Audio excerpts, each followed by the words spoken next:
Hoy quiero compartir contigo un pequeño estudio bíblico. Ya sabes que todos los martes aquí en directo en Radio Solidaria lo hacemos. Y una cosa que es especial con los estudios bíblicos es que a lo mejor tú el estudio bíblico no lo escuchas un martes, lo escuchas un miércoles, un jueves o un fin de semana, quién sabe. Qué bueno que los estudios bíblicos no hacen acepción de horas.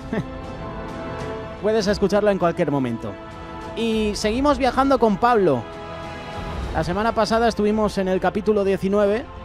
Hoy continuamos en ese capítulo, pero en el versículo 21. Alboroto en Éfeso.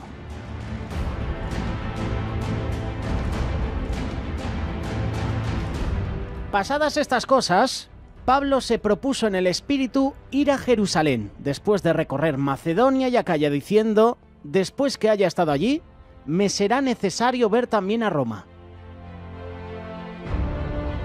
Después de su enfrentamiento con los hijos de Esceva, Pablo dice en este texto que se propuso en el espíritu. ¿Y qué quiere decir esa expresión, proponerse en el espíritu? La respuesta es sencilla, es tomar una decisión después de haber orado y consultado con el Espíritu Santo, de modo que se tenga la seguridad de que eso es lo que Dios quiere que uno haga. Y nuestra vida debe estar guiada por Dios. Nosotros podemos tomar nuestras decisiones de dos maneras: hacer las cosas según lo que en nuestra inteligencia consideramos que es lo que nos conviene, o hacer las cosas como lo que Dios quiere que hagamos. La primera manera es la que sigue la gran mayoría de la gente, la que en muchas ocasiones nosotros por nuestro orgullo seguimos, incluso muchos cristianos, la cual puede llevarnos alguna vez a tener éxito, entre comillas, pero la mayoría de las veces pues nos va a llevar a tener dificultades o al fracaso. Lo que los hombres no saben es que actuando de esa manera, sobre todo si se está en pecado, muchas veces en nuestras decisiones no solo resultamos de una manera inadecuada o equivocada. A veces nuestra comprensión intelectual de los elementos en juego nos hace pensar que estamos teniendo razón. Pero en realidad estamos siendo inspirados o alentados por el enemigo, que tiene propósitos definidos y no son nada buenos para nuestra vida. Eso es cuando hacemos nuestra propia voluntad, cuando dejamos al Señor de lado. La segunda manera consiste en no confiar en nuestra propia prudencia, sino tener presente a Dios en todos nuestros caminos, como dice Proverbios capítulo 3, versos 5 y 6. Es decir, tratar de hacer la voluntad de Dios en nuestro caminar diario. La segunda manera es reconocer no solo la soberanía de Dios que nos creó, sino también esa existencia. Reconocer la realidad de la providencia de Dios. Él tiene el propósito bueno para nuestra vida.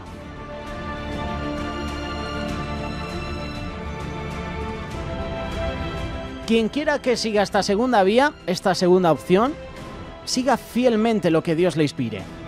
Y el éxito está garantizado. No una vida sin obstáculos ni dificultades, pero sí una en la que incluso las adversidades que podamos soportar servirán para nuestro crecimiento espiritual. Y es de esta segunda manera la que Pablo nos está dando ejemplo. Pasadas estas cosas, Pablo se propuso en el espíritu ir a Jerusalén. Recuerda en el capítulo anterior lo que te mencionamos la semana pasada. Quiso ir a la provincia de Asia donde ahora se encuentra, pero le fue impedido por el Espíritu porque no era el momento de hacerlo. Y en cambio, Dios quiere llevarla a Macedonia. Hechos capítulo 16, versos del 6 al 10. Y ahí realizó una gran labor. Pablo se propuso en espíritu regresar a Macedonia y Acaya. Ya la había visitado anteriormente, antes de retornar a Jerusalén. Todo esto presupone la concepción de un plan bien delineado y tiene varias etapas sucesivas. Él sentía inconscientemente que debía dirigirse a la capital del imperio, donde había una colonia cristiana, a la que después escribe esa famosa carta de Romanos. Para mí, sin duda, una de las más importantes. Versículo 22. Y enviando a Macedonia dos de los que le ayudaban, Timoteo y Erasto, él se quedó por algún tiempo en Asia. Entre tanto, él envió a dos de sus principales ayudantes. Envió a Timoteo y a Erasto a esa región, mientras él permanecía en la provincia de Asia, como dice este versículo 22, para terminar de cumplir los propósitos que Dios tenía para esa estancia allí.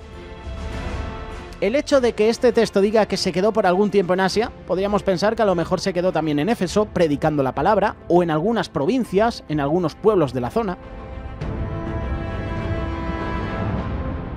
Siendo Pablo de una naturaleza muy activa, no es difícil imaginarlo reposando, pues, en algunos lugares desconocidos. Como ese famoso versículo de Mateo 25 que a muchos nos gusta. Bien, siervo bueno y fiel, entra en el gozo de tu Señor. Pablo predicando en todo momento la palabra de Dios. A cada provincia que iba predicaba la palabra.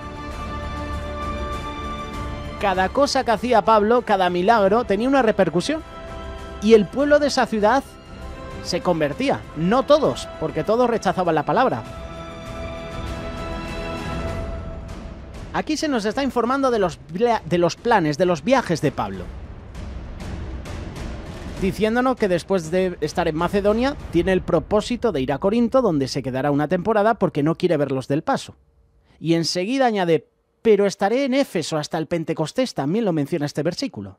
Las razones que él da para quedarse en Éfeso son, se les habían abierto las puertas, se les habían abierto oportunidades grandes para predicar el Evangelio, predicar a esos inconversos. Pablo era un soldado de Cristo. Cuanto más grande era la oposición, más grande era su determinación de vencerla para la gloria del Señor. Para Pablo, la dificultad equivalía a oportunidad. Y en todo opositor veía a él un posible convertido. Hubo por aquel tiempo un disturbio no pequeño acerca del camino. Versículo 23. Aquí Lucas nos da bastantes detalles. Es muy ilustrativo de cómo a veces pues, la oposición a la palabra de Dios tiene motivaciones económicas.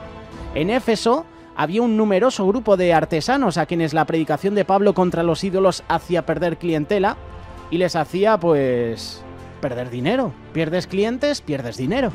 Y por ese motivo estaban muy descontentos y reclamaban. Por eso, en este caso, la oposición a la palabra de Dios tiene motivaciones económicas.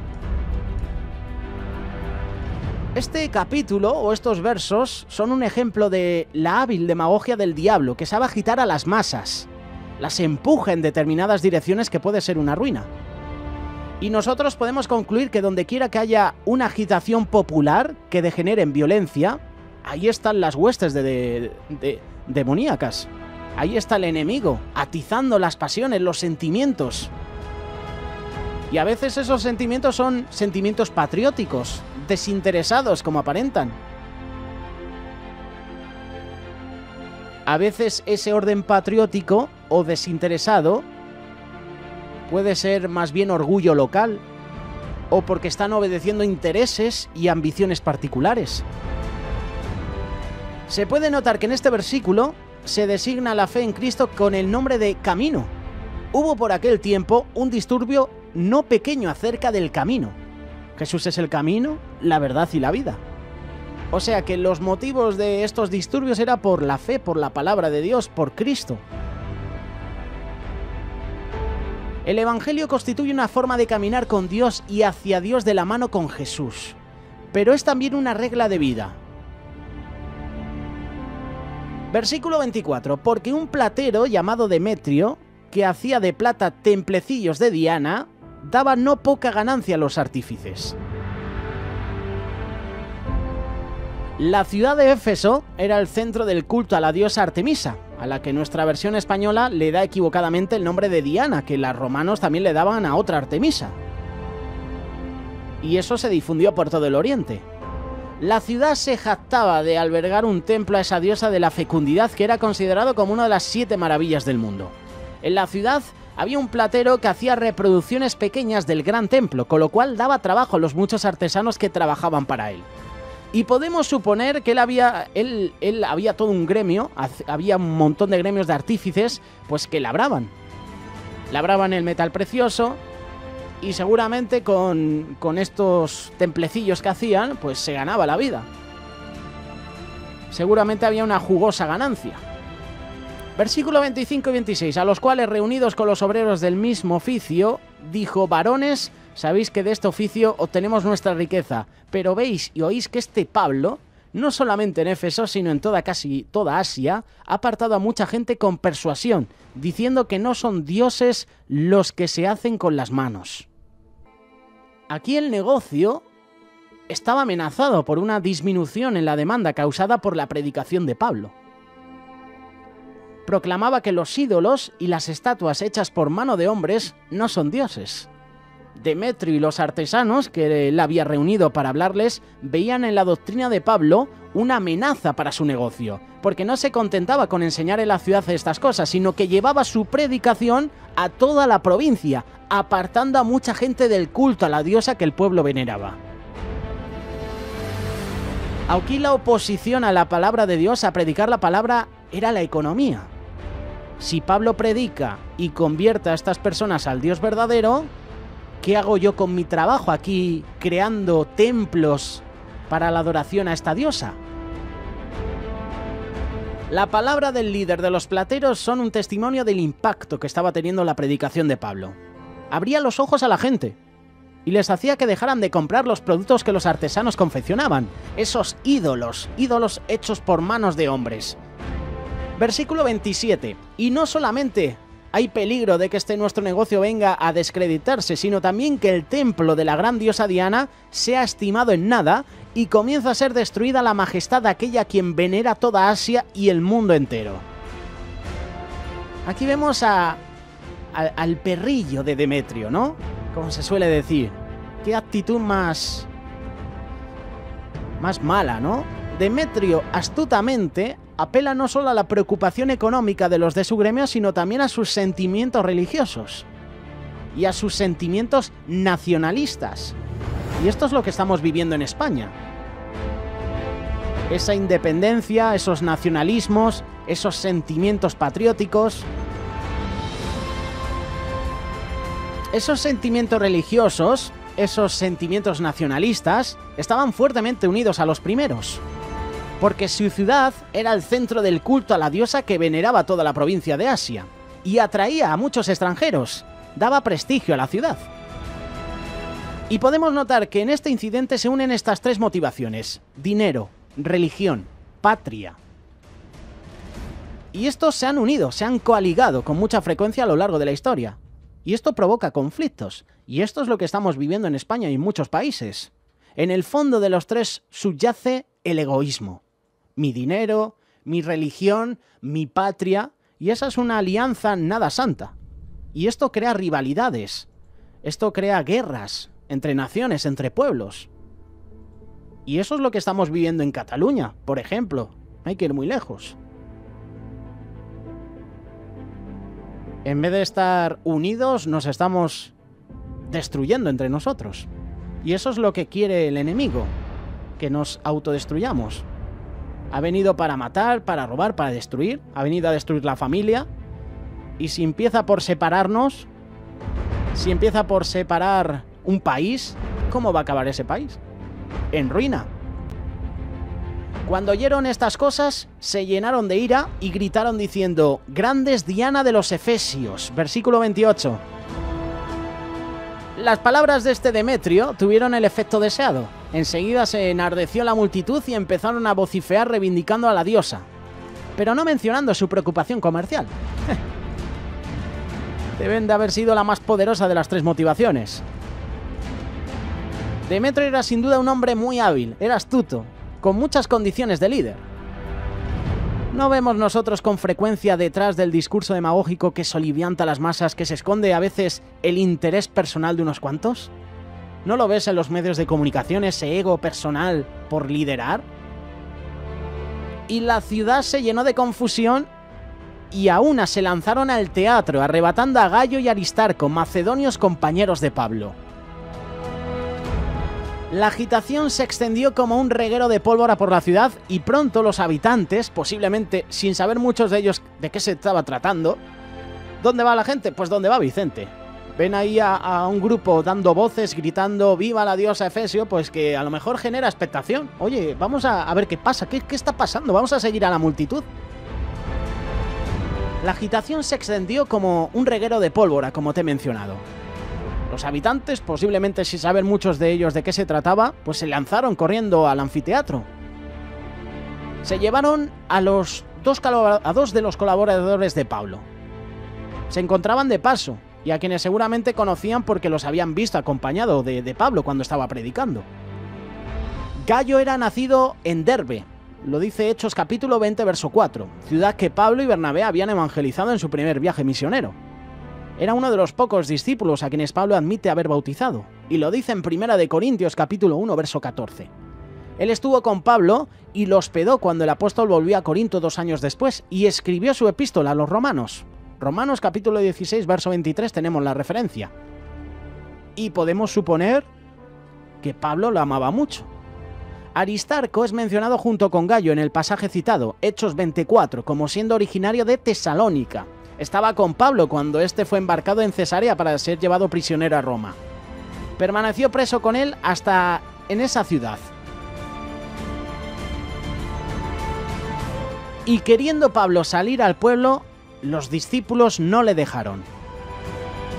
Al ver que la masa exaltaba se llevaba a sus amigos, él quiso ir con ellos, pero los discípulos que estaban con él, por prudencia, se lo impidieron.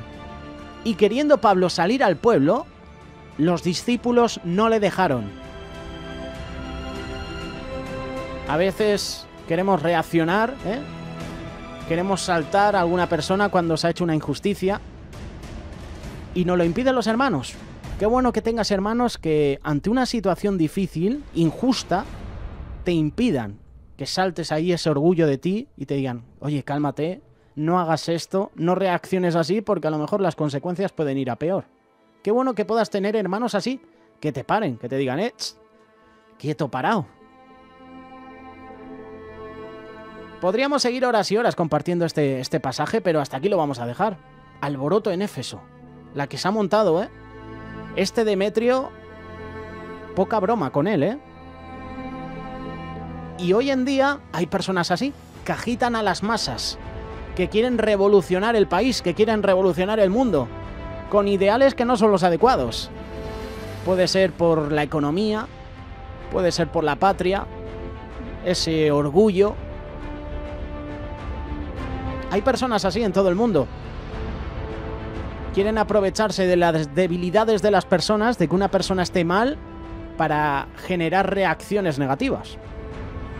Y no hay que ir muy lejos. Si vamos a Israel, hace poco, con la embajada en Jerusalén, hubo manifestaciones de palestinos que llevaron a hijos pequeños a la manifestación sabiendo que se puede montar una gorda, y aún así, agitando a las masas, creando polémica. Y eso es lo que quiere el enemigo. El enemigo quiere levantar hombres que no tengan valores cristianos y que agiten a las masas. Y tú puedes agitar a las masas de una manera sana, buena, animarlas, apoyarlas. Agitar a las masas para que proclamen el nombre de Jesús. Pero hay otras personas que en vez de agitar las masas para buscar a Dios, quieren ponerse en contra del gobierno. Entra la violencia, los ataques a la seguridad, a la policía. Puedes defender muchas cosas que a lo mejor a tu parecer son buenas, pero que al final, viendo los medios de comunicación, manifestaciones de jóvenes que al final acaba en disturbios, lanzamiento de piedras, de cócteles molotov, peleas con la policía. Esto es lo que quiere el enemigo, levantar personas que agiten a las masas para hacer el mal. Qué bueno que podamos levantar personas que agiten a las personas para hacer el bien, para proclamar el nombre de Dios. Radio Solidaria, una radio comprometida.